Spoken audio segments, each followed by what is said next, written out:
محترم محمد عربی صلی اللہ علیہ وسلم نے فرما دیا ہے کہ جس مال میں زکوٰۃ مل جاتی ہے وہ مال تباہ اور برباد ہو جاتا ہے، یعنی جو روک کے رکھتا ہے زکوٰۃ نہیں دیتا ہے اور زکوٰۃ کا مال اس کے مال میں رہ گیا ہے، نتیجہ یہ نکلتا ہے کہ وہ مال پورے مال کی تباہی اور بربادی کا سبب بنتا ہے۔ اس لیے گن کر کے باقاعدہ کاؤنٹ کر کے حساب کر کے دینا ضروری ہے۔ افسوس یہ ہے کہ ہمارے اور آپ کے اکثر علاقے زکوٰۃ پوری طرح سے نہیں ادا کرتے ہیں۔ اکثر گاؤں کا حال یہ ہے کہ شاید 10% 20% ٹھیک سے لوگ زکوٰۃ دیتے ہیں، ورنہ عام طور پہ نہیں دیتے ہیں۔ کتنے گھرانوں کا حال یہ ہے کہ 20 لاکھ کے زیور ان کے پاس ہے، لیکن سال گزر گئے، زکوٰۃ کے نام پہ انہوں نے 1 چونی بھی ادا نہیں کی ہے۔ جبکہ زکوٰۃ کے معاملے میں معاملہ یہ ہے کہ اللہ کے حبیب صلی اللہ علیہ وسلم نے فرمایا 7.5 تولہ سونا ہے اگر ملکیت میں،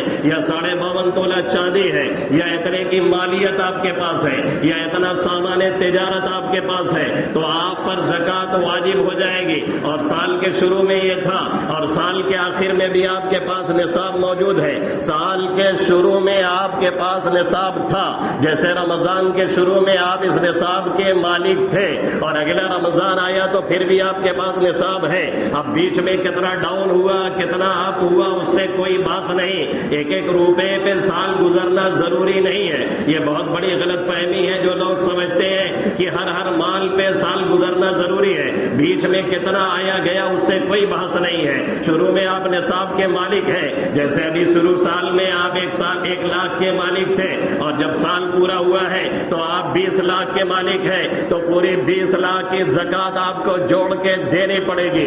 بیچ میں 50 لاکھ ہوا، بیچ میں 1 کروڑ ہوا، بیچ میں گھٹ کر کے 50,000 آیا، اس سے کوئی فرق نہیں ہے۔ پورے کی زکوٰۃ انسان کو نکالنی پڑے گی، اور نہیں نکالا جائے گا تو پھر وہ بددعا اللہ کے حبیب صلی اللہ علیہ وسلم کی۔ اور پھر یہ آیت کریمہ یاد رکھیے گا، اللہ کہہ رہا ہے کہ تباہی اور بربادی مقدر کر دی جائے گی، اور اسی مال سے ان کو داغا جائے گا اور چھوڑیں گے نہیں۔ فبشرهم بعذاب أليم يوم يحمى عليها في نار جهنم فتكوى بها جباههم وجنوبهم وظهورهم هذا ما كنزتم لأنفسكم فذوقوا ما كنتم تكنزون۔ اللہ کہے گا یہ وہ مال ہے جو تم نے جمع کیا تھا، اور جس کی زکوٰۃ تم نہیں دے رہے تھے، اور جسے گن کر کے تم رکھ رہے تھے، یہی مال ہے گنجا سانپ بنا کر کے مسلط کیا جائے گا، اور وہ ڈستا رہے گا، اور اس طرح سے اس کو عذاب ملتا رہے گا۔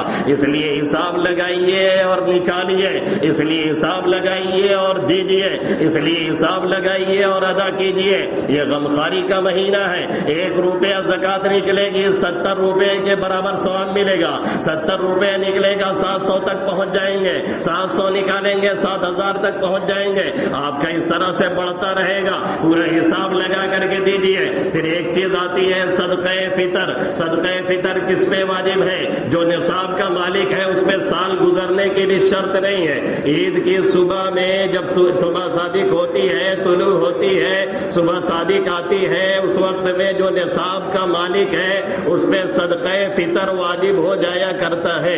اس سے پہلے جو دنیا سے چلا گیا اس کا صدقہ فطر ساقط، اور اس وقت میں جو دنیا میں آ گیا اس کا بھی صدقہ فطر واجب ہے، اور چاہے بالغ ہو چاہے نابالغ ہو سب کو ادا کرنا ہے۔ اگر بالغ اولاد ہے اور اس کے پاس مال ہے تو اس کے مال سے دیا جائے، اور اگر اس کے پاس مال نہیں ہے تو باپ ادا کرے گا، بالغ اولاد کی بھی باپ ادا کرے گا، نابالغ بچوں کا بھی باپ ادا کرے گا، غلام اور خادم کا بھی وہ ادا کرے گا، جس کو جتنے بھی اس کی ماتحتی میں ہے۔